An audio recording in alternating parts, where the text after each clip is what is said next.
ఎన్టీఆర్ జిల్లా జగ్గయ్యపేట కూటమిలో విభేదాలు భగ్గుమన్నాయి. జగ్గయ్యపేటలో జనసేన కార్యకర్తలకు సమన్యాయం జరగడం లేదని జిల్లా జనసేన సంయుక్త కార్యదర్శి కిషోర్ ఆరోపించారు. ఎమ్మెల్యే శ్రీరామ్ తాతయ్య జనసేన కార్యకర్తలను చిన్నచూపు చూస్తున్నారని విమర్శించారు. నామినేటెడ్ పదవుల్లో జనసేన కార్యకర్తలకు స్థానం కల్పించడం లేదని ఆగ్రహం వ్యక్తం చేశారు. ప్రభుత్వ కార్యక్రమాలకు ఆహ్వానించడం లేదన్నారు. జగ్గయ్యపేటలో జనసేన కార్యకర్తలకు జరుగుతున్న అవమానంపై పవన్ కళ్యాణ్ కు ఫిర్యాదు చేస్తామన్నారు కిషోర్.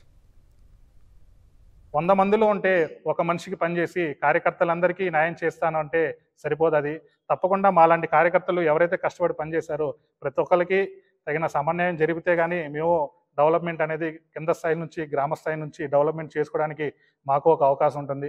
కూటమిలో మేము భాగమే. కేవలం మీరు, మీ నాయకులు, మీ కార్యకర్తలే కాదు, గ్రామ స్థాయి నుంచి మండల స్థాయి నుంచి పట్టణం వరకు కూడాను జనసేన నాయకులు, కార్యకర్తలు ప్రతి ఒక్కరు కష్టపడ్డారు. మేము ఎదగాలి, రేపటి రోజున మేము డెవలప్ అవ్వాలి, రేపటి వచ్చే ఎన్నికల్లో కూడా మేము ప్రతి ఒక్కరు ఎవరో ఒక బాగు గురించి ఆలోచించుకోవాలి. కాబట్టి ఎమ్మెల్యే గారికి మా తరఫున ఒక చిన్న విజ్ఞప్తి, వాళ్ళ సొంత నాయకులకి పని చేసుకొని జనసేన పార్టీ వాళ్ళకి ఇది చేసాం అది చేసామని చెప్పుకోవడం మాత్రం అది ఎంతవరకు తగిన న్యాయం కాదు.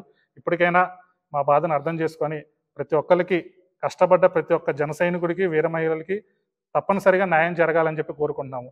ఇప్పటివరకు చూసుకుంటే నామినేటెడ్ పదవుల్లో కానీ, ఏఎంసీ పదవుల్లో కానీ, మొన్న కూడా ఏఎంసీ కూడా టీడీపీ వారికి ఇచ్చారు, తప్పులేదు, ఇచ్చుకోండి.